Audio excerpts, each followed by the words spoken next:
everybody, this is Alyce-Kay Ruckelshaus of Threshold of Hanani, and I'm sorry about the noise that you hear as I'm pulling in my chair, and I will be doing that every once in a while just to make sure that the camera is still running. I am here to show you how I'm going to make my cover for my journal for our study in Abraham. You do not have to do this. This is just if you like to craft and you want to do this, it's totally like extra credit kind of stuff for your own enjoyment. There are other ways that you can do it that I'll be talking about too that are even easier. For one thing, if you want to just use a journal to write in and not do anything to it, that's great. Just write in it. That's totally fine. Also, if you want to buy a notebook and maybe decorate the notebook, you could. I used to cover the spiral part of notebooks with electric tape to make it look more like a book, you know, and then I would glue, this was in high school back in the 1970s, and I would glue pictures and stuff on the front of it. You could Mod Podge, would keep it on really well. I am going to be sewing, but even if you decide to do it like I am, you don't have to sew. You can use a glue called Fabri-Tac that I don't have, but it's really good at holding fabric to things. Or you can use, what I have is Crafter's Pick, and I'll put a link for this down in the description. I'll try to remember to also put Fabri-Tac. And I really like this glue. It works really well for holding anything to anything that I've tried so far. And it's a little pricey, but it lasts for a long time. I think it was like $8 or so on Amazon. And it's lasted me already since January and or maybe February, and it's mid-April now, or almost mid-April, and I haven't used even half of it, and I've used it a lot. The only thing is that you do want to keep it upside down or else it won't run for you because it's really thick. Okay, so what we're going to do here today, and I am going to be sewing, and it will probably shake the table some. I just don't know how to avoid that. I'm not good at this kind of thing yet. Hopefully eventually I will be. Is you do need a file folder, a manila file folder. You could use some cardstock or something too, but a manila file folder is really good because it's big. We are going to cut it down some, but it just works really well. I've tried several different things and I love the way that manila file folders work. Doesn't matter where the tab is because we're going to be cutting that part off. Okay, the other thing that you need, if you want to do it like I am, is some fabric. Now, if you don't want to use fabric, you can use paper. And you can either sew it, because I've been sewing, let me see if I can show you like this. I've sewn all the way around. I've sewn a lot of stuff on paper, and I've also sewn fabric onto paper, and it works really, really well. I'm not really sure how good it is for your machine to be sewing paper, but it doesn't seem to be hurting it. The other thing is that you could glue. If you use paper, obviously you can glue stuff and not have to worry about sewing. So it's totally up to you, but I'm going to show you what I'm going to do, and I'll try to remember to suggest different options for you as we go. Okay, let me just check and make sure that this is still recording. Yes, it is. Oh my goodness, this is good. Okay. All right.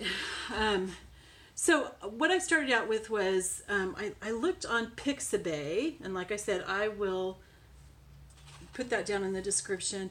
I looked for a picture of an old man. I wanted somebody who would make me think of Abraham because this is about Abraham, and I found this picture that I just loved. Okay, so I put it into a Google Doc, and I put it into a bunch of different colors on Google Docs, and if you don't know how to do that, let me know and I will try to show that in another video.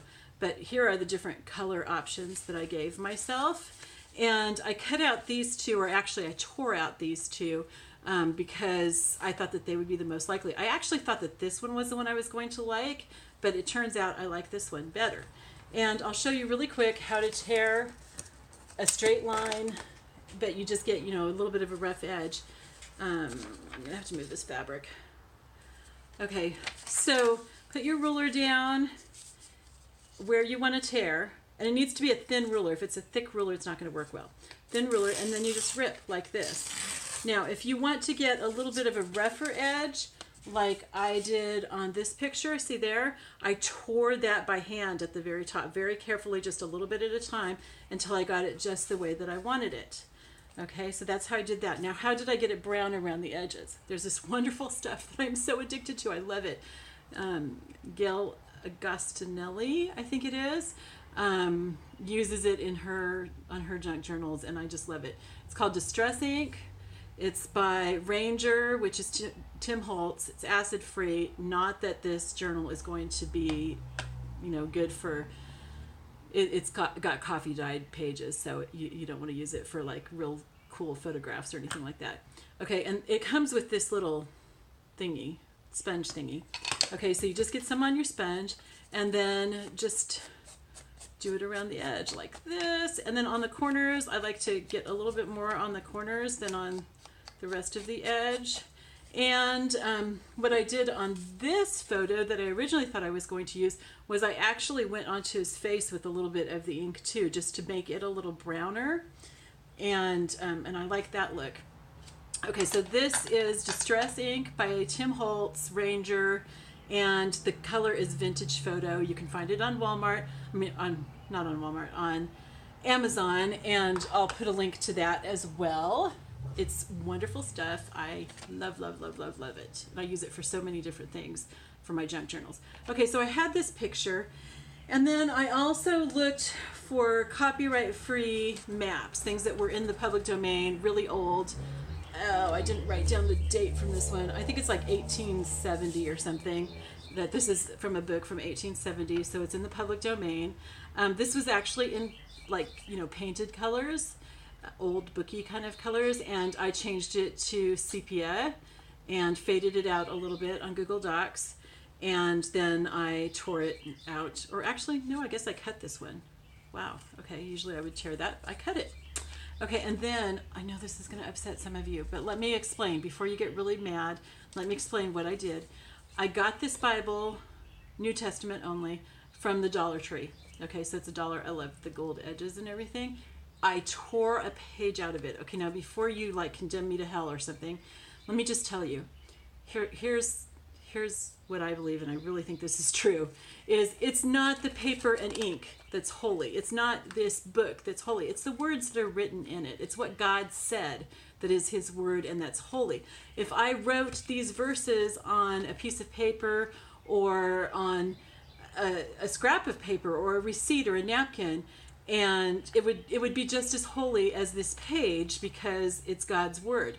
And in fact, there are lots of books that have Bible verses in them. My books have Bible verses in them, and I would not take issue with you throwing it in the trash and say, oh my word, you're desecrating God's word. I wouldn't say that because it's not God's word that you're desecrating, it's my book, which would be offensive. No, I don't care, whatever.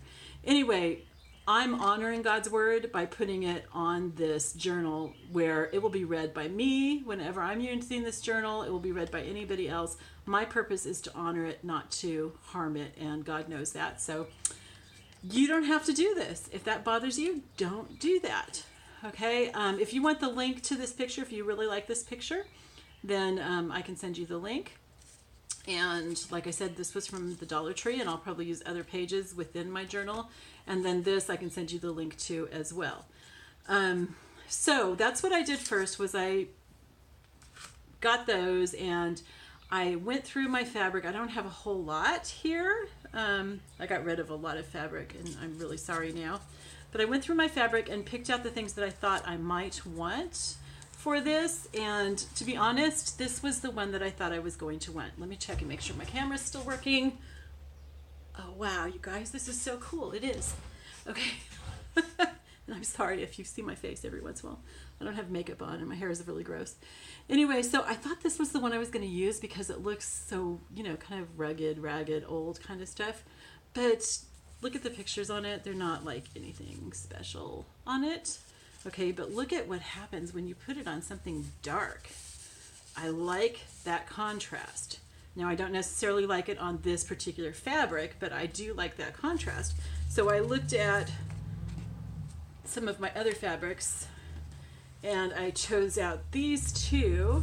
This one looks pretty good, but it's a little busy for me for a journal. So, I mean, I would go with that if that was what I had, but I think what I've decided on, and this isn't like, I don't think this is perfect either, but I'm not going to go buy anything.